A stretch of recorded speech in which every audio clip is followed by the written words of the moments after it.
All right, we do want to thank our sponsor for this show, Anchor. It's the easiest way for us to bring you the podcast.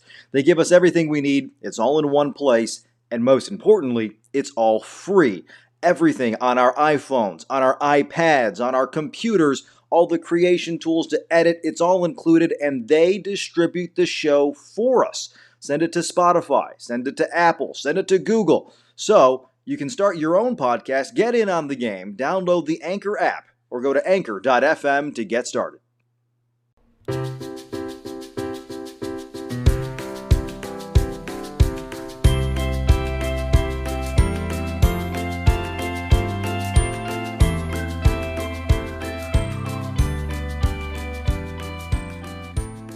Thank you for listening to the inaugural episode of Anchors Away. I am Robert Burns, along with my favorite, Norma Holland, both former TV news anchors who walked away and survived to tell the tales, which is pretty much what this show was about. You can find us on Apple Podcast, on Spotify, or wherever you listen to your podcasts. Norma, this is your first foray into the audio realm of podcasts. Welcome, and hi. Hi, how are you, Robert? You know, I'm doing good because we're finally launching this. I'm so excited to just get out there and tell some of these stories that we have, because you and I have told so many of these stories to each other, and I think everyone's going to love it. We are two people who, as you said, walked away from a career in television. I was a TV journalist for 23 and a half years. I was on a morning show for 16 of those years, and 16 of the 23. And I loved it, but I decided to make a career pivot, as I call it. Mm-hmm. And when I did, I don't know, maybe about a couple of months after, I met you. And I thought, wow, here's someone who's been through exactly what I've been through, making that decision. Do I walk away from a career that I've known for many years? And then had to start over, right? And so it was like an instant bond. I felt like, okay, this guy knows exactly what I'm going through, right? In ways that maybe other friends wouldn't. Yeah. Yeah, and I think that's where we had part of our instant familiarity with each other. We met at a Chamber of Commerce meeting. So, by the way, everybody knows this. Not everybody who's listening is going to be in our region. But for everyone who knows this, Norma has worked in the Rochester, New York market. That is where I moved to because I kind of grew up in the area. And so moved back here, and now I work in the Rochester, New York area. So we met at a Chamber of Commerce meeting, and it was pretty much like Batman and Superman. Oh, your mom's name is Martha? My mom's name is Martha. We're now best friends for life. It went deeper than that. I mean, Robert and I call you Robert. I feel like I'm Gail King. Robert. There was a lot we had in common. Certainly we had our careers in common. We also have a lot in common, our family backgrounds, our family history in terms of our heritage. And I was like, oh my gosh, this guy's like my brother. He could be my brother. And I just instantly liked you. So we thought this was kind of a joke, actually, wasn't it? We were like, oh, maybe we should talk about, our years in television and what it's like. And we were like, well, it started off as let's get coffee and have some therapy with each other and go back and forth and tell tales. And then we decided we should share these stories with everybody else. And that is kind of how an audience. Yeah, there has to be other people listening to this and kind of understanding our life and our struggles. And so we came up with the show. The name was Norma's, Anchors Away. We did a little Facebook A/B testing out there, and everybody else loved that as well. And it just kind of went and progressed as it naturally would have. Now, for me, I have worked as a TV journalist for about a dozen years. But I have worked in many more markets, I think. I've worked in, my first one was in Louisiana. My second market was in Southwest Florida, Fort Myers, Naples. Then I moved to San Diego, which was very, very beautiful and very, very tough to leave. San Diego. Saint Diego, I believe it is. And it's fantastic if you can afford to live there. And from there, I moved to Central Texas, and now I moved back to Rochester. And I had previously in college done a lot of work in Miami and Fort Lauderdale. That's where I grew up. And so I've bounced around a whole lot, and now I am, I guess, home. There's some steps in the way that we'll share later on that will keep me here for a very long time. And Oh, so, I can't wait to hear this. That's yeah, called a well, tease, folks. that is called a tease. That is called a teaser for another show, Yep. not another segment on this one. So we Oh came man. here, and for me, it was my contract was up at the previous station I was at. I knew I wasn't going to stay. Yeah. There was a feeling that I wasn't going to stay, so we parted mutually, and it Hmm. was wait and see for what that next opportunity was. Okay. And unbeknownst to me, the next opportunity was a different position in a different career path over here. And so it made sense at this stage of my life to kind of walk away. And it's been tough. I Yeah. think you go through a couple of months that Yeah. it's you're weaning yourself off of the I want to say the schedule that you're so used to, and you had one of the more obnoxious schedules in television, being That's up a way to put so it. early and having to be so awake. And now we're Oh, doing this show later on at night, and it's a different personality.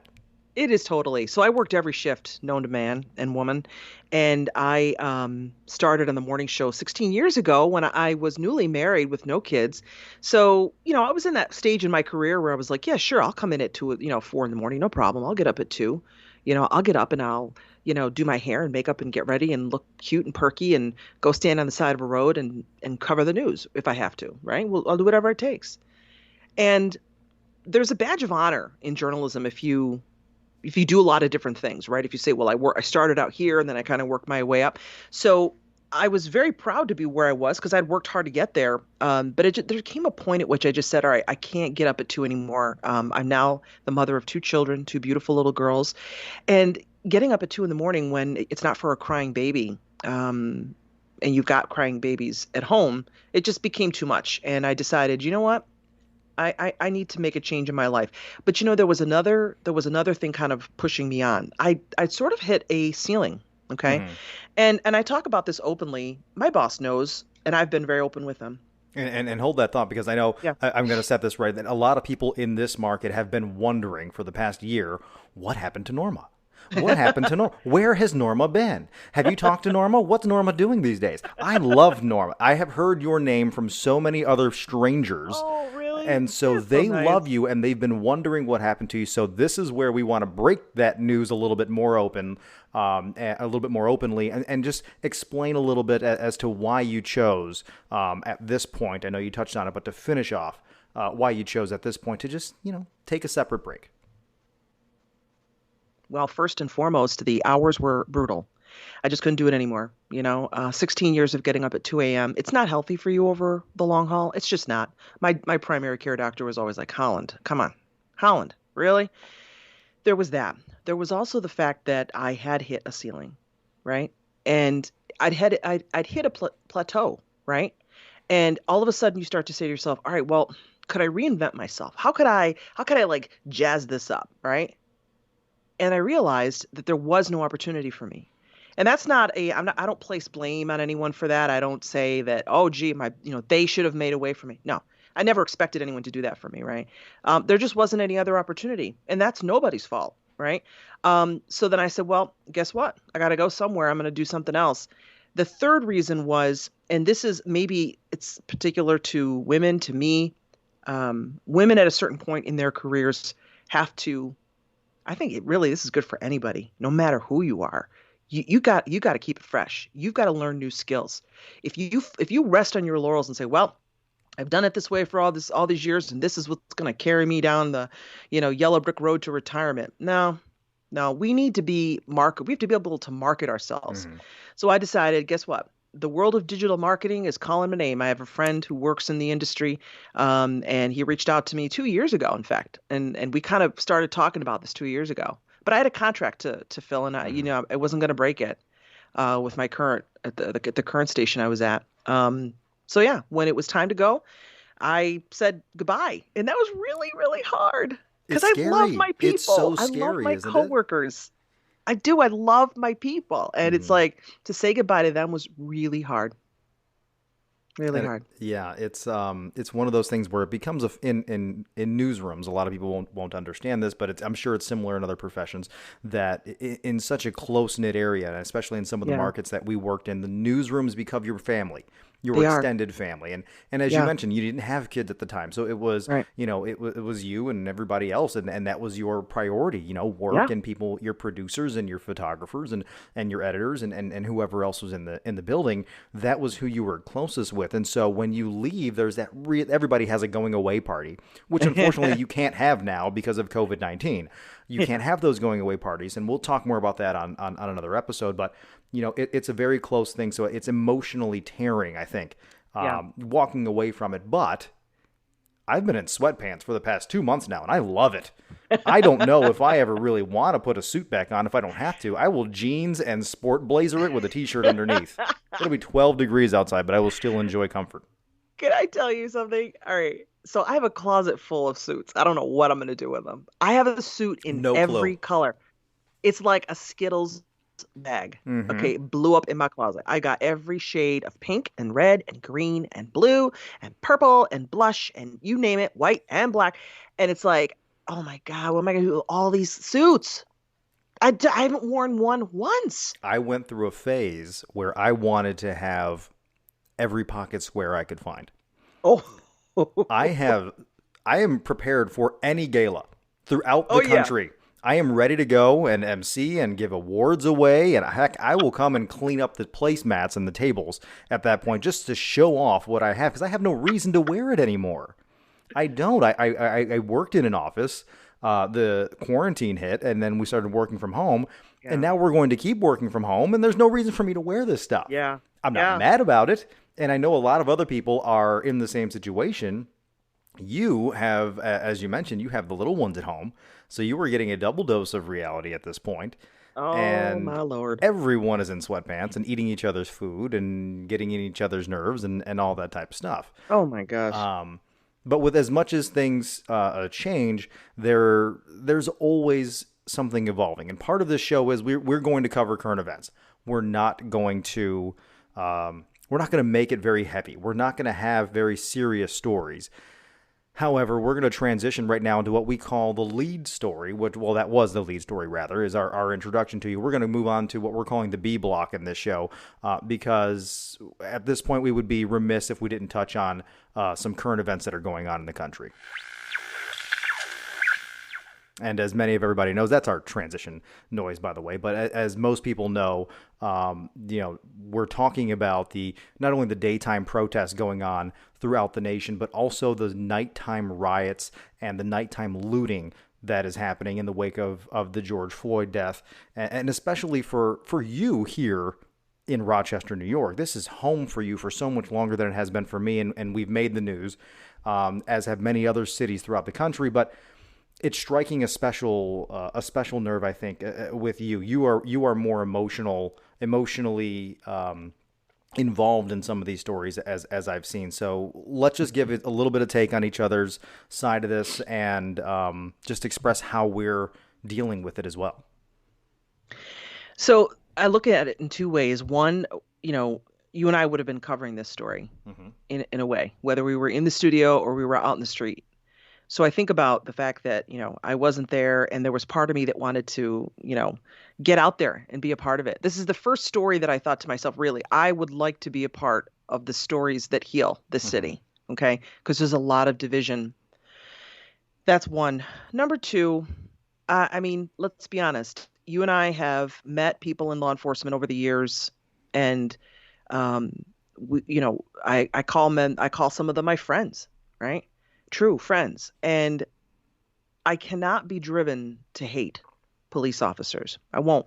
I won't do it. Hmm. There are good police officers, and there are some really bad ones. Hmm. They also have the power to take away life. There's a lot of eyes on them. There's a lot of people watching what they do. You will never get me to say that I hate anyone of any skin color. You won't. Our background, my background is too mixed, too varied to hate anybody. Think about it. If it wasn't for the fact that people decided that they would not hate that we exist, that I exist, right? I come from a very racially mixed background, ethnically, racially, culturally mixed. If it wasn't for people that said to hell with hate, I wouldn't be here. Hmm. All right. So I look at this and I'm in pain. I'm just sad. I'm worried for our future, right? I'm worried for my kids. What future will they inherit? So I want to be a part of what heals and not what hurts. I know that sounds sort of It's not cliche. It's maybe not. idealistic Yeah. or, but hey, I want to be part of the solution. Hmm. And I think more people do than don't. And for me, as I watch this, it's frustrating, because you mentioned all ethnically diverse. I may not look it, but I am black, Puerto Rican, Italian, and Canadian.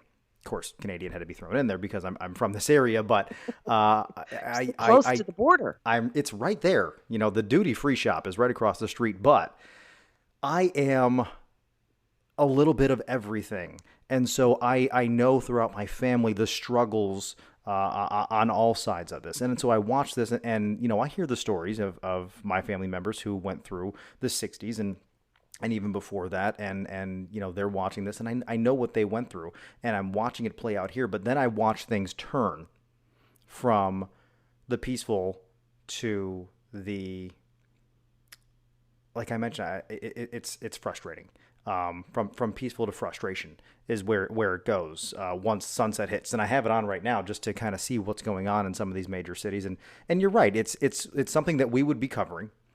And for me, I watch local coverage, I watch national coverage, and I find myself talking to the television, asking questions that I would ask.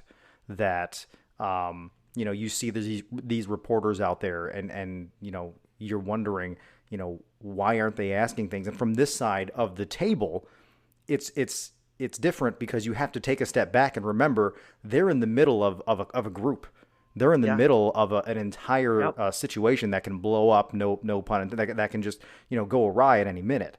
And so you may not be thinking about that as opposed to where you're sitting on your couch, from the comfort Yeah. of drinking your tea and watching this and saying what the hell is going on. So that's a little bit of my viewpoint on it. That it's taken a different mentality for me to kind of watch this and take a step back and remember I'm not out there. I don't have to do that anymore. If they called me and said, "Hey, we need your help," sure, I'll lace up and I'll go out there and I'll help out, and I'll do the job and I'll tell the stories if anyone ever asks me for that. However, it's not going to happen. You and I both know that. Wait, can we unpack that? Okay, so you were sitting in your room, in your Hmm. living room, thinking if at any moment, like just if someone said, "Hey, we need citizen journalists to come out and cover," you would raise your hand. Absolutely. Absolutely, I would 100% go out there. Okay. And it's twofold. One, I know how much what is going on affects people. Yeah. Two, selfishly, I'm an adrenaline junkie, and that is part of the reason why I lasted so long in the business that I did. And so to be out there and to be in the middle of all of that, I feed off of it. Yeah. There are so many stories going on. I want to talk to everybody. I want to Yeah. relay every piece of information, and I that's miss that. in your blood. Yeah, I It's miss you that. and I. And so that is why if they said, "Look, we need you," I mean, I'm going to ask what the pay is because there's definitely going to be Are hazard there pay. bennies? What? Yeah, exactly. What do we tell them? We'll have to have a conversation about So I that. can But if come they back said car? they needed some help, absolutely, I would be out there and have a chance to be a part of this from that side as well. I went out the day after it happened here in Rochester, and I found I found out where some of my former colleagues were. I texted them, "Where are Hmm. you?" Hmm. "Well, I'm here. I'm there. I'm downtown. I'm whatever." And I said, "Well, do you need anything?" "What do you mean? Do I need what? Do you want coffee, breakfast? I'll drive out there." And they're like, "You don't have to do that." I'm like, "No, I'm coming out. You guys have been working for 24 hours." So I drove out, and I'm not giving myself a pat on the back. Just hear me where I'm going with this. So I go out there, and part of me as I left the house was like, "Are you ready for this? Like, what if they said to you, well, can you grab this camera and go get some sound?" I would be like, "Yes, I am ready to go. Put me in, coach." Damn right. And it was weird. I'm like, "Wait, what is wrong with you? You walked away from this career. Why would you want to be jumping back into it?" And it was that thing of like, of all the stories that have happened since I left, this is the one. Hmm. This is the one where, you know, everything that I'm about, right? As a person. is all blending in together. You know, Hmm. I speak Spanish. I'm part African American. I'm also white. You know, I'm a woman. You know, let's go. Put me in, coach. I know these people. I know them all, right? I'm related to them all in Hmm. some way. Yeah. You know, so yeah, I felt the same way. And it's funny that you say that because I haven't even. This is the first time I've actually given voice to it. It's kind of interesting, and I've never said that before And you for like any copycatted story. me again. What's You, that? yes, you copycatted me again. I can't do something I without can't Norma help saying, it. "Oh, we're the same thing. We're the same." I am a huge fan of Roberts. He knows that. I'm I kind know. of obsessed with him. And that is why in the beginning of this show I said, and my favorite, Norma Holland. All right, so now we are moving on to another block in the show. I didn't really name this block. We're going to call this the TV voiceover of the week. And a lot of people don't know this, but there is something called a TV voice. It is a thing. And I'll be honest with you, I have not been using my normal voice to this point. This Are is you my not normal using it now, This Robert? is Are my you normal using it a little voice. bit? I mean, this is my normal voice really. If we're talking It's about it's a true. little bit higher. And when a microphone is in my face, then I become a little bit deeper. And I start Was talking just to checking. you. I begin talking to you like this is the Smooth Love Hour on 94.9. You are calling in, and the phrase that pays is going to be interview. Call in, the Brother, phrase have that you pays is seen interview. me? Look at me. Look at me. I mean, I'm seeing this. You're like, first off, I want to talk. Nobody can see this because we're Skyping, and I Yes. can see Norma's background, her home. Over your shoulder, there is every color of the rainbow on that on that coat rack. Yes. With two little girls, I have every shade of pink you can imagine with Mm-hmm. glitter and, yeah, no, I am a mom. Proud of it. You are one of the best out there. And so, with that, do you want to read the story or should I? Let's do it. All Okay. right. So I have a little music here for the background. Um, I'm going to play this. You can jump in towards the end of it and start reading away. So the TV voice over the week. We're going to read you the story. It's pretty funny. It's very lighthearted, and you're gonna. I hopefully you're going to enjoy the story as much as you enjoy us switching from back and forth from our deeper voices to our normal voices. Emily Canelo Sims has received a Guinness World Record for the largest book find ever paid at more than $345. Canelo Sims paid the $345 14-cent fine, even though she wasn't the one who actually borrowed the books. She found the book, Days and Deeds, a book of children's poems, in her mother's house that was due back at the Kewanee Public Library in Illinois on April 19th, 1955. The fine had accumulated at 2 cents a day when she paid it 47 years later. Though the fine was the largest ever paid, some books have taken longer to return to the library. George Washington borrowed a book, The Law of Nations, from the New York Library after becoming president and didn't return it. The Mount Vernon estate returned it 221 years later. I love the dramatic pause there. Returned You it like that? 221 Honey, years. it's all about the pause, It really is. okay? For this one though, I would be. Yeah, it's a podcast. I can say it. I'd be pissed off if I came across a $345 fine for a book I don't remember reading. Hey, what? $345? I can't even. I don't even want to get a parking ticket. I get Come mad on. when I get. I don't. I really don't want a parking ticket. I don't. I've I had a speeding mean, ticket. I've had my. I've had a ticket for just about everything. I've never had a ticket for borrowing books from the library, mainly because I can't remember the last time I was in a library to Oh, actually take out a book. I can't. I honestly can't, unless it was the Scholastic Book Fair in school. That I remember because I was saving up money and borrowing it for that bad boy. But can I going into a tell you? regular public library, out. Don't remember it. You're missing out. First of all, public libraries are completely different, okay? They're no longer like dusty, like smelly old buildings that, house books from eons ago. No, these are really modern places, Oh, right? I know they've Um, evolved. and with the kids, they love it. Hmm. They read so much. So, My question is because I haven't been in one, and I might as well at this point. And there's one not too far from where I live. I want to see, and I know you remember this, the newspapers on a stick. Nope. Say what? Yes. So you would go to the library, the public Oh, library, and they would have the yes. newspapers. The classifieds would be on this big giant broomstick with a little slide, Yes. and people would go there and you'd take it and you'd look for a job. But you had this stupid big stick, like when you go to a gas station and they give you a brick for a bathroom key. It's the same thing. Like you're not walking out with the newspaper. You walking around this paper on a stick? No, the newspaper on a stick. And I brought this up to somebody the other day, and they had me that blank stick. What the hell are you talking about?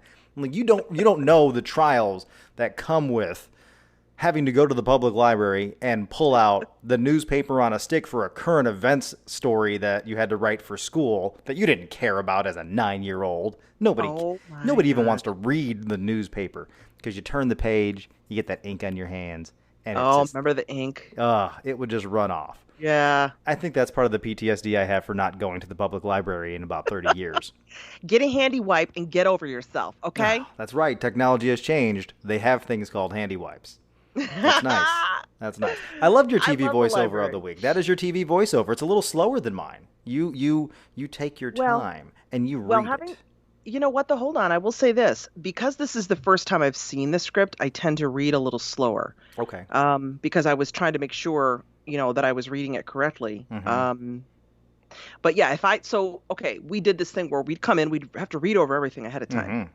And that way you'd familiarize yourself with the script so that you could then speak about it in a way that didn't sound like you were reading it for the first time. Mm-hmm. So Right? this is what we call a cold read on your part. Yeah, cool. Now, It's rip and read. yeah. Now Cold read. I researched the article. I pulled it up, so I have read it once or twice. I will give you a Okay, quick hit me. summary of my take.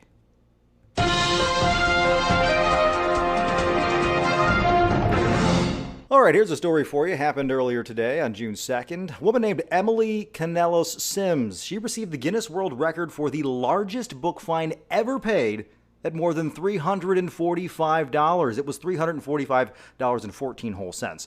Afterwards, she was the one who actually borrowed the book. Well, she wasn't, actually. It was somebody else. But she found the book. It was called Days and Deeds. It's a book for children, a book of poems. Found it in her mom's house, and it was due back at a public library in Illinois back in 1955. So that fine accumulated interest. It's a thing. 2 cents a day for the past 47 years. That fine, though, was the largest paid. Some books have taken larger to actually be returned to a library. President George Washington, he borrowed a book. It's called The Law of Nations from the New York Library, never returned it. So the Mount Vernon estate, had to return it 221 years later. Wow. Listen to you, Robert, giving that little extemporaneous thing. Like, I'm just going to ad lib a few words here, there, and make it sound Always. like it's all. Look at you. Always, always. I wouldn't even read full sentences. I'd skip Right? around. Could be my Woo! I could be dyslexic. I don't know. But either way, Ah, I, subject, I verb, agreement. Shoot. We and don't then you need that. and then you just go at the end. You always got to throw in there a wow. There was always that. Wow, can you believe that? Wow, can you believe that, Marty? Let's talk about the weather. Just so you people know when you listen to this, when you watch the news later, it's fake. Okay? We're not really saying wow. Okay? It didn't surprise us. It wasn't awesome. It didn't inspire awe. None of that. Okay? We're doing it for you. I had a sandwich and afterward exclaimed, "Wow, Robert, have you tried this pastrami? This is amazing." What is that, a Dijon? A Dijon. That's This is delightful. Dijonnaise. Delightful Dijonnaise. People accused us of having those voices, and I would deny that's not true. I do no. I speak in the same voice as I, am on the air. I don't change my voice, and then I'm like, wait a minute, you do. Yeah. You totally. Yeah, you totally. It happens to everybody. Mhm. But see, honestly though, younger reporters, they would overdo it though. Oh, yeah. Like the worst is when someone does this. You ready? Hmm.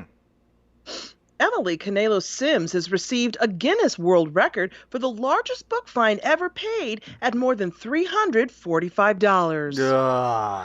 It's the wavy. Yeah. It's that wavy voice. And I had a news director who beat me up about cents a that. day when she paid it 47 years later. And you're like, oh my gosh. Just get Stop. to the point. Get to the point, honey. You're done. All right, you're done. I Make get it the look I get bad. it. But yeah, the little conversation starter at the end there, where we have to do the back and forth because we're on a two camera shot. You and Two your shot. co-anchor, a two-shot, and Better so have something to say. you better have read that story while they were reading it. You The better, worst is when you're not paying attention to your nope. co-anchor and they come out on a two shot after the story's done and you're looking at your phone And or you're you're, on the computer or you just yep. go, well, yep. And you Isn't have that nothing something? to say. The reporter, the anchor looks at you and goes, come on, man. Back me up here. You're leaving me hanging. What was that? The movie Dumb and Dumber, where Jim Carrey walks out and he goes, "Big gulp, huh? See you later." All right. That's my contribution to that story. It's yeah, when they come back and it's a surprise, it's the worst. But you know what it is not? It is not what we are calling the literal worst. That is something Oh, completely different. And we're going to get into it right now. This is a segment for me because now that I don't have, not that I'm no longer a local celebrity, I'm a oh, regular people. you are my favorite. I was never a local celebrity. I was never really important. But You're now so that now that we're regular people, there's regular problems that we come through, and they are the literal worst. And I'm going to tell you right now, Norma, what I have found, especially now that I have been home much more, is there are all these household chores that also include Mm. emptying the dishwasher. I am Ugh, not very good at it. I hate Emptying it. the dishwasher is the worst. However, when you take out the Tupperware from the top rack, which is where I put mine, and you know that little bit of water that gets stuck in the lip of the Tupperware, and you're never expecting it. You're hoping it's gone. You take out the Tupperware, and the stupid 4 or 5 drops fall on either your bare foot or your sock. Oh, That is the literal worst. okay, that is bad. It is horrible, isn't it? It wrecks the whole day. A few drops on your toe. Now you got Cold, soggy toes, stagnant water like a pond. nasty. Ugh. It's like pond scum water. Ugh. And then you're cursing inside. Deep You are inside, you're just hating it. And my coffee's gonna be just awful now. funky. I gotta go change my socks. I need to go take a shower. Never mind the sock changing. I'm gonna go take a whole shower. You just gotta You know what I can't stand? wash off the shame. I get hostile. You walk off in shame. I get hostile when I wash a dish and it comes out of the dishwasher and it's still dirty. Ugh, I look at God. that dish like, who do you think you are? I hate You it. went through a rinse cycle. I used Rinse Aid, and you have the audacity to come out of that dishwasher full. And Rinse Aid is Stinky. not cheap. That's the goods. That's a name brand. You know, you get clean like everybody else. And Or else and then you're and then I back. sit there and I look at it, I'm like, what the hell did I eat on that plate that is so supersonic that the boiling water from the dishwasher won't get it off, or the Rinse Aid, or the Glass Cascade, of water. or all the Yeah, aids. all the aids, all the different kinds of, and all the jets. Ugh, Doesn't ugh. do anything to it. None of that jets. And you know what? The worst one, the worst, and I've lived in a lot of apartments. They're always apartment dishwashers. This is the most pointless conversation we're ever going to have. They're always apartment complex dishwashers that are just really crap when it comes to drying off your dishes. And I was on the phone with my sister, and we were FaceTiming, and I was emptying the dishwasher, so I propped up my phone, and I had a towel in my hand, and I was pulling out the plates, and I was wiping them off. And she gave me this really cockeyed look, like, Yeah. are you drying the dishes after the dishwasher? I was like, yes, the stupid thing doesn't dry all the way, and the guys clearly aren't coming anytime soon. So this is my life now. I let I this guess thing half-ass wash it, and then I full-ass dry it. I guess I'll just dry it myself. You know what Oh, though? I'm not washing myself. I'm not washing those dishes myself. No, no, no. No, no. I'll let the dishwasher do the heavy duty work, and I'll come in at the end, and if it's got peanut butter or something, I'll deal with it. But if it Oh, sometimes peanut butter doesn't come you're off all the so way on the spoon. sensitive. You're so sensitive. Nasty. Just Use like a just a dirty delicate spoon. flower. I am. I really It's am. delicate. There's so many things I have not been exposed to. I don't know. But I have been exposed to a lot of topics on this show that probably have no point. But you know what? That's the point of the show. But that's okay. It doesn't That's have to have a point. it. I Really. hope that someone listening to this show may be contemplating a switch in their career and thinking, should I do it? Do I do it? Well, these two, I guess they're doing okay. You know? We're getting I by. guess if they do it, we can do it. Yeah, we're getting by, and we're getting by the best that we can. And we haven't physically seen each other in a while. I think since this Been a long actually, time. yeah, we've been dealing with FaceTime and Skype, and it's worked. I know you desperately want to hug somebody other than your I family, do. and Yeah. so you've given them enough hugs. Like, you guys are done. You You desperately guys want to have hug reached your limit. somebody. I'm done. I'm finished with you. No, I was at the grocery store and I saw a friend who I know, I can recognize him from his eyes, and I saw him walking toward me, and I was like, "Hey, hey, hey!" And I put my arms out, and I stopped just an inch before I hugged him. He had a mask, I had a mask, and I just thought we both went in for that hug, and we both stopped right at the last second, and we were like, "Oh!" And You then would have pulling been so yourself away. shamed by everybody in that Target. Well, because you knew everybody was looking at you like, "Are Mm-hmm. you hugging someone else?"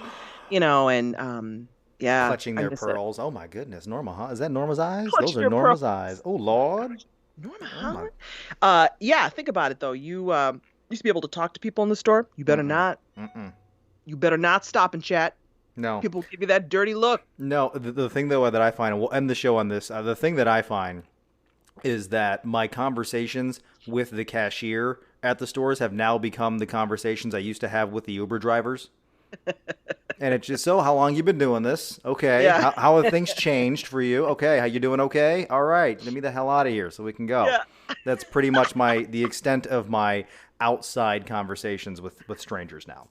Maybe the only people you've spoken to all day, All right? week at that, because I only get one. I feel like we're doing time. Like, I only get out once a You know, week. I only allow myself out once a week. Right. Robert, come on. Uh, To go gather to go get goods for the house. gather Yeah. sundries. It's like when I go out, I feel like I'm The Walking Dead, and I'm going out. I'm Michonne with my, you know, and somehow I find a car with gas in it because there's always a car with There's gas in always it, a car with gas in it, but you there's know. always a pack And of I walk zombies on the out. way. Yeah, I get my stuff, Uh, and I come home to Rick and Coral. Coral. Carl. Well, Carl's gonna Coral. have to wait. All right. So Norma, love having you as a part of the show, as a part of this project that we're working on, and really just a way for us to vent, to kind of reach out to people. Now, for everybody out there listening, we're gonna wrap this episode up. You can please make sure you subscribe, leave a comment, review, whatever it is. We're always gonna ask that because everybody does, and so we have to ask it. But We want also, to know what you think. if you want to be a part of the show, you can, as a listener, be a part of the show. We have the links on our both of our Facebook pages. For me, it's Robert Burns TV. For you, It's Norma Holland for me. okay. Easy peasy. Yeah, easy peasy. The links are on there. If you click on that link, it'll say send a message. And you can send Yep. us an audio message, a little voice recording, and what we're able to do is then just play it, and we can respond to anything you guys want to ask us, whether it be personal or professional or what's going on in the world today. Yeah. So we're going to pump these episodes out every week for you and have some different topics and have some interviews along the way. So we're excited to do all that and just keep building a relationship with our listeners. That's really what it's about. That's the thing. Got to keep the relationships going. We can do that even though we're distant from each other. Yeah. But this show is a great platform. I'm really excited to be a part of this, Robert. I It's am going to be so too. much fun. Me and you, we're going to have some fun. We never got to co-anchor, but now we're co-anchoring forever. You're kind of stuck with me. Don't take my read.